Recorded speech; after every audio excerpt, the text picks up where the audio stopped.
Hi, I'm Kamali, taking you through some of the things people are talking about and some of the stuff they're sharing around the world on NewsFeed today. Colombia is producing more cocaine. We'll look at the failed war on drugs. Lights for likes, why the internet is laughing at this Instagram influencer. You can hear music inside, that's amazing. Deep house in deep water. DJs in Italy are getting creative. And animals doing stuff stars a baby rhino born in the USA.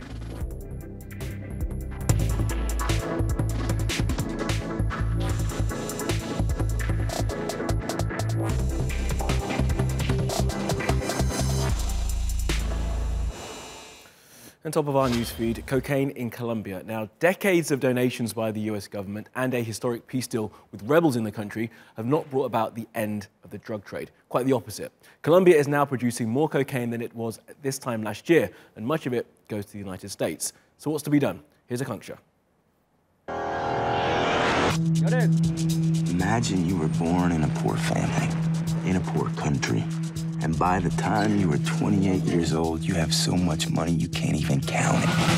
Yo soy Pablo Emilio Escobar Gaviria. Cocaine and Colombia have been synonymous ever since the murderous Medellin cartel began operating in 1976. It's been depicted in films and TV for decades, and not a lot has changed. This was my war. Colombia's cocaine trade still exists. In fact, it's growing.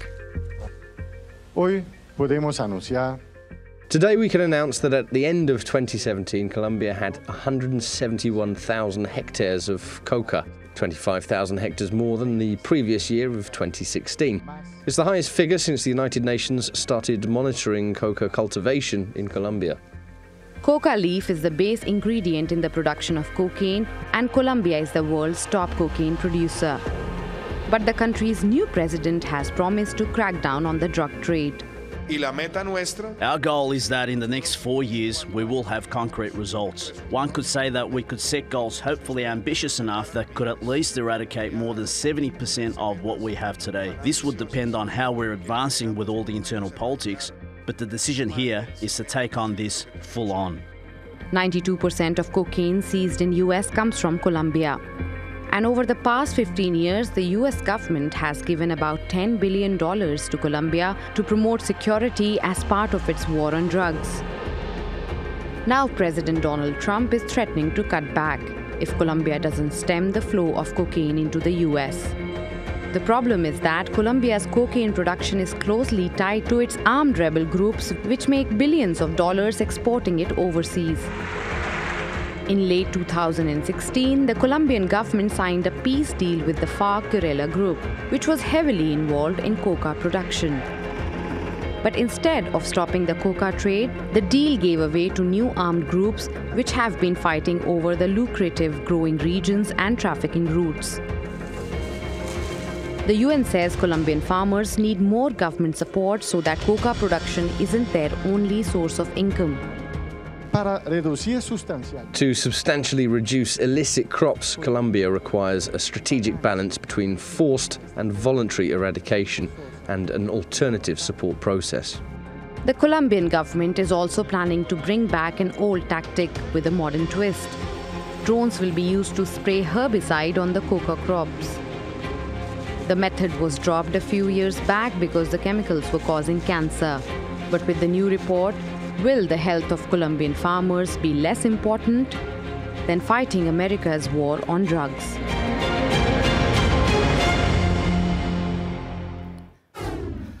Let's take a look at some of the other things that caught our eye on social media.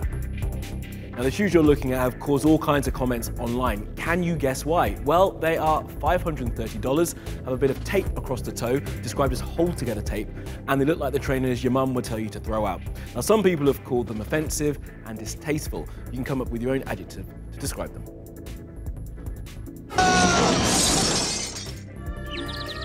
Pardon me, Mr. Jordan. Could I have your John Hancock? What's going on here? We need your help!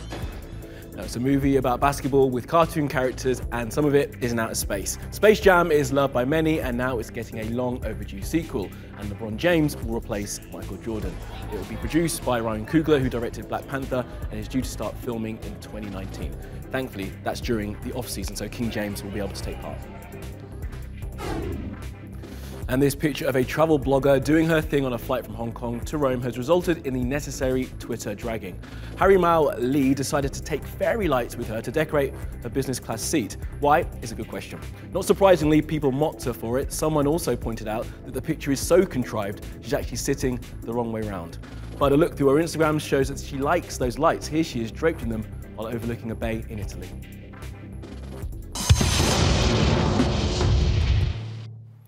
Now, a deal to demilitarize Idlib in Syria means there will be an increase in the number of Turkish troops on the ground. Their job is to keep the regime troops away from the opposition fighters and to isolate the terror groups in the region. And the peace is dependent on Russia stopping regime and Iranian-backed militia from attacking. But will it work?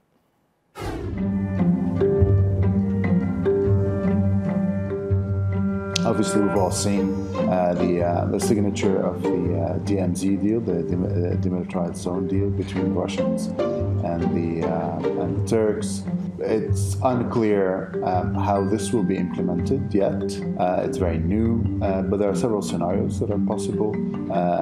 We are very skeptical of the Russians' words and how much they will be able to hold the regime away from the DMZ and be able to maintain their word to the agreement, especially that they were not able to do that in all other de-escalation zones. So very skeptical towards the Russians, but the presence of Turkish troops will make the difference. There were no foreign troops in the other de-escalation zones. So it remains to be seen how that will evolve in the area itself, and then what kind of governance and what kind of security will be provided in the area, and who will control the governance and the security. A raid on a Kenyan hospital caused a bit of a stir on social media after it was live streamed. But the PR-hungry official who carried out has been left looking a little foolish. Watch this. Tell me you lost one. How many dead babies are these? How many are these? What is it going to be?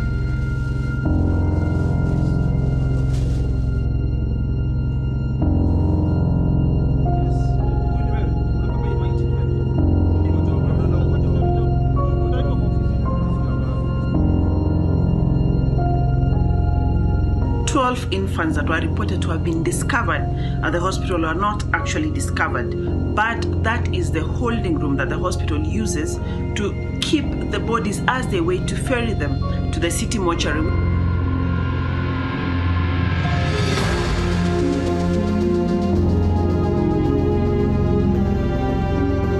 The hospital has made several written requests to the county governments, the ones before and the one currently, that they need a mortuary, they need a cold room within the facility.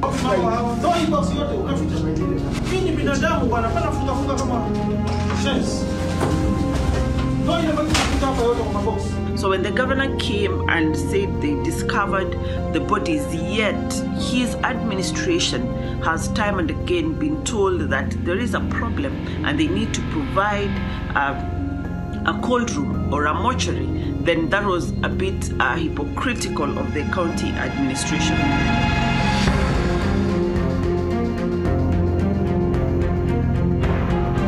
And it's really unfortunate because such kind of publicity, especially on social media, whips up emotions. And if there are mothers who were on their way to deliver at Pumwani Maternity Hospital, then they will turn back and you'll find them, they will deliver at home or under the care of unskilled persons. All right, let's go around the world now for some other stories you need to know this Thursday. 2 people have now been attacked by sharks on the same stretch of coast in Queensland, Australia. Both are in critical conditions. A 46-year-old woman was bitten on Wednesday, and then a 12-year-old girl was attacked earlier today. They both happened in Sid Harbour, just near the Whitsunday Islands. A Canadian firefighter posted this to her Instagram. It shows the moments leading up to a very rare fire whirl that eats their fire hose. This footage was shot in British Columbia. Now, the whirl is a similar phenomenon to a dust devil and happens when heat from the fire and the ground temperature combine to create uplift.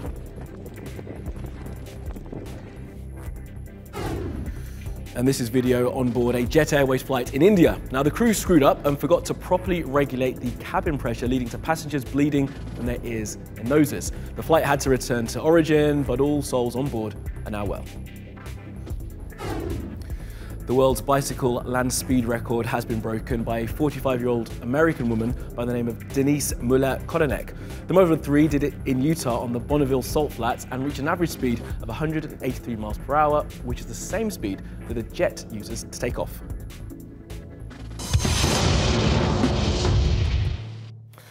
Now next we want to take you to a mountain village in India. The people there have a unique tradition that dates back centuries.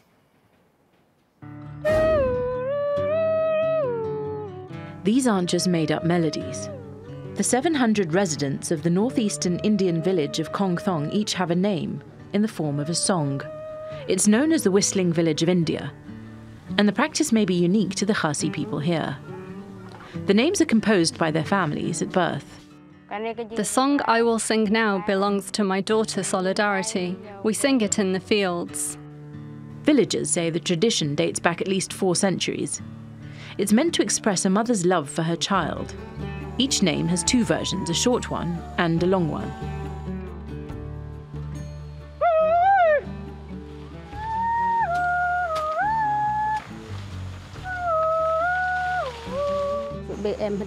Suppose we are far away and we want to call our friends or relatives. If we call them by their names or nicknames, there might be some confusion, because it doesn't always refer just to a particular person. While with this, we know that it's our own song. Villagers do maintain official names for certain situations. If my mom is not angry, then she will call me by song, or she can just whistling me. But because she's calling me by my name, then automatically it comes to my mind that I've done something wrong and it's trouble for me. The mountain village in the northeastern state of Meghalaya is several hours' trek from the nearest town. But as roads and technology connect Kongthong to the rest of the world, some worry the whistling will stop. For now, though, Kongthong's youth are still in tune with tradition.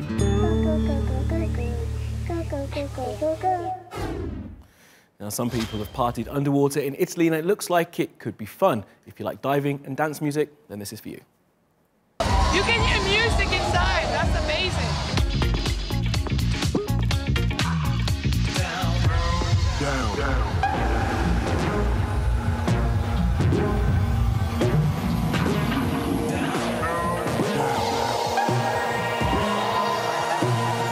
It was incredible. It looks like you were like walking on a different planet, and there were so many swimmers, and they made like beautiful movements.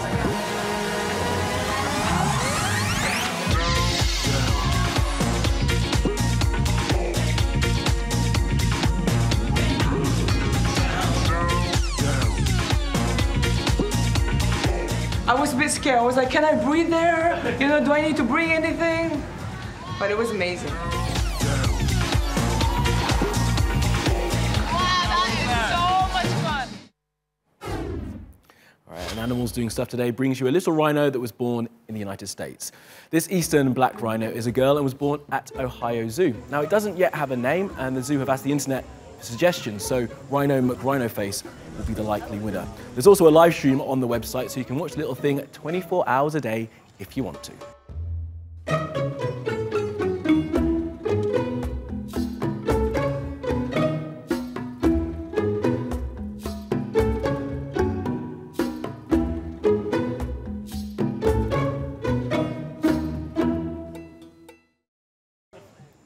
It really doesn't do much. That's all from the NewsFeed team. Reach out to me with your questions, comments, complaints and suggestions. I'm at Kamali Melbourne. You'll find us 24/7 on Twitter, YouTube and Facebook.